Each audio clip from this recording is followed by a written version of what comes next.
Bonjour, Eric Gibaud, ericgibaud.com. Aujourd'hui, je vais te présenter un accessoire tout bête. C'est un repose-pouce pour mon Fujifilm X100V, mais ça existe pour d'autres appareils photo Fuji. Et c'est de la marque Lensmate. Donc, je vais te parler parce que je suis vraiment surpris dans le bon sens. Voilà, allez, c'est parti.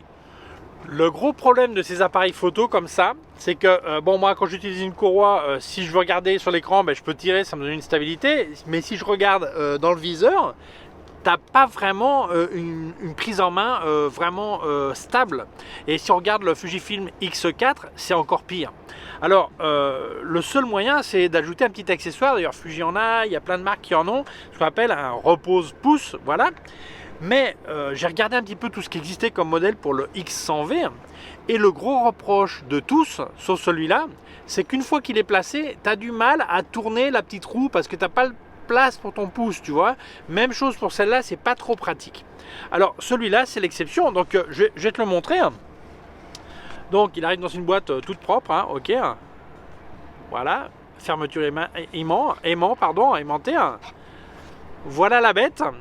Alors la première impression, c'est que c'est vraiment une super qualité. Alors il est métal, tu vas voir après la couleur c'est la même que l'appareil, ok.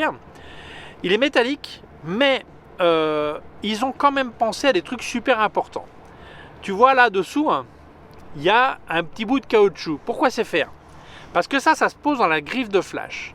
À partir du moment où tu enlèves la protection, même si ton appareil est tropicalisé, ce que je dis c'est pour celui-là, mais c'est pour tous les appareils, si les contacteurs du flash sont à nu, eh bien ton appareil est plus tropicalisé, pour ceux qui ne savaient pas. Donc il ne faut jamais perdre cette petite plaque. Et si tu mets une pièce comme ça qui n'est pas de qualité, il n'y a pas des contacts caoutchouc pour justement retropicaliser l'entrée du flash. Ok. Donc déjà c'est un super point, c'est le premier truc que j'ai regardé. Deuxièmement, ce bout de métal appuie sur l'arrière de l'appareil, donc ça pourrait le rayer à l'usure ou le frotter, tu vois. Et là je regarde, ils ont aussi mis un petit bout de caoutchouc qui appuie sur l'appareil. Et autre chose, tu peux quand même avoir le doigt qui glisse, donc ils ont aussi mis un troisième bout caoutchouc ici. Donc c'est vraiment super bien fait. Alors on va voir la différence des autres. Alors je vais le placer pour que tu vois. Je le place.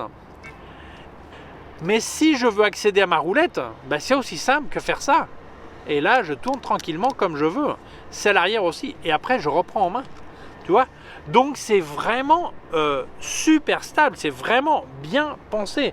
Donc, moi, ce que je trouve qui est vraiment bien, c'est que d'une part, tu ne perds pas au niveau étanchéité de la griffe flash. Deuxièmement, ça t'empêche pas de tourner la roue comme tu veux. Et troisièmement, la stabilité est vraiment impressionnante. Alors moi, sincèrement, c'est un truc, quand je voyais un mec, non, il faut prendre un thumb rest, comme ils disent, un repose-pouce, c'est super. J'ai vu aussi sur des Leica, des gens qu'on utilise, qui étaient vraiment, on parlait que c'était vraiment entre le jour et la nuit. Je disais, ouais, bon, faut voir. Et puis j'étais en train de regarder un petit peu sur Internet ce qu'il y avait, AliExpress et compagnie, eBay, Amazon, tout ça. Et puis j'ai commencé à regarder sur YouTube et puis il y avait quand même pas mal de gens qui parlaient de plusieurs modèles et tous reprochaient de ne pas pouvoir tourner. Jusqu'à ce que je suis tombé sur celui-là et les gens ils disaient, ah, bah, ce qui est super c'est que celui-là tu fais ça et super rapidement, tu vois, sans problème, tu déplaces ta roulette, la molette, voilà, et tu as vraiment une bonne prise en main, quoi. Ça n'empêche pas, tu vois. Et donc je suis allé voir le site. Et puis je leur envoyé un petit mail quand même. Je leur dis, votre truc me plaît bien là, ça serait cool si je pouvais l'essayer, puis je ferai un test sur ma chaîne YouTube. Eux ils me connaissent de rien, hein.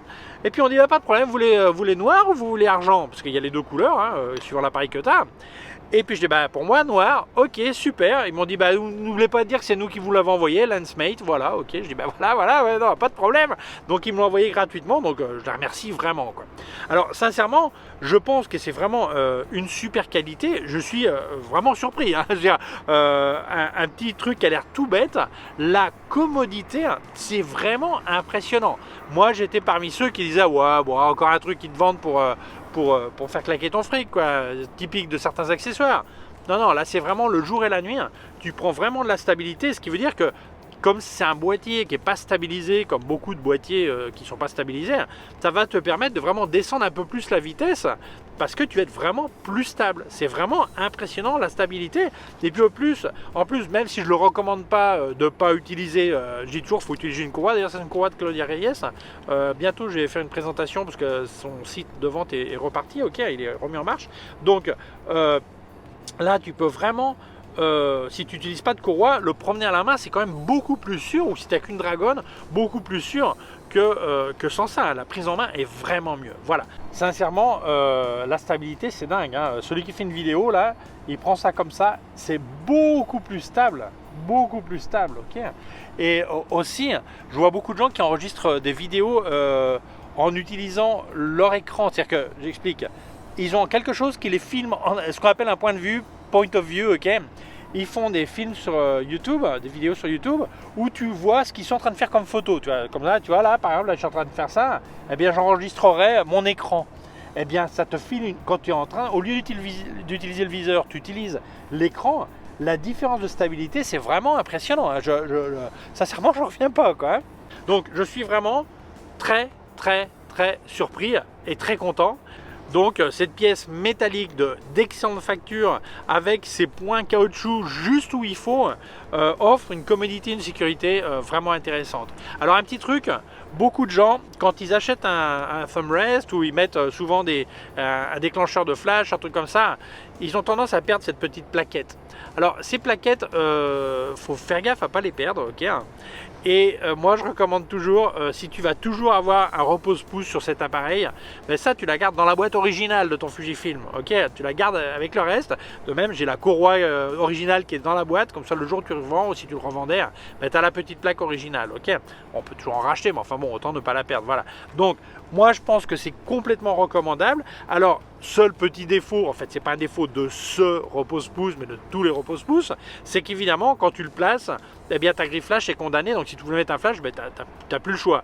Enfin bon, c'est pas le genre d'appareil normalement tu utilises beaucoup au flash, donc s'il fallait, ben, je l'enlèverais, je le mets dans ma poche et puis après je le remets, quoi. Voilà, c'est aussi simple que ça, voilà. Donc je pense que s'il fallait un système qui avait un passage pour les contacteurs flash, ça serait un truc énorme, ça serait moche, ça serait pas terrible, et je pense que ça c'est plutôt la photo de rue, truc comme ça, c'est pas vraiment sûr qu'on utilise un flash avec ça, quoi. Ce serait vraiment ponctuel, quoi. Je ne peux que recommander à tous les fugistes d'utiliser ça parce qu'il y a plein de modèles. Alors certains c'est les séries XE, X4, X3, tout ça, certains XT, X Pro, tout ça. Donc je te laisse, si ça t'intéresse, un lien en description de la vidéo le site web de Lancemate où tu peux trouver tout ça, ok. Donc si ça te plaît, bah, tu peux acheter là-bas, voilà. Et donc bah, merci beaucoup à Lancemate de m'avoir envoyé gratuitement ce repose-pouce qui va rester fixé sur mon appareil, sauf si je fais la photo flash, quand je fais la photo flash, ok. Donc vraiment content. J'espère que la vidéo t'a plu. Si tu penses que ça peut intéresser d'autres personnes, je t'invite à la partager sur les réseaux sociaux. Si tu l'as pas encore fait, je t'invite à t'abonner à ma chaîne YouTube. Il y a un petit bouton par là, une clochette. Si tu appuies sur la clochette, tu recevras un avis quand je monte une nouvelle vidéo. Mon site web ericgibaud.com, mes cours de photographie en vidéo ericgibaud.com/fr/cours en ligne. Si tu as une quelconque question, tu peux laisser un commentaire dessous. Je te laisse aussi des liens de mon matos sur Amazon et sur Digit Photo France, des liens de tout ce que j'ai testé de KF Concept et de Sandmark, et aussi un lien de mon compte PayPal au cas où tu voudrais faire un don. Merci beaucoup, prends soin de toi et à très bientôt. Ciao.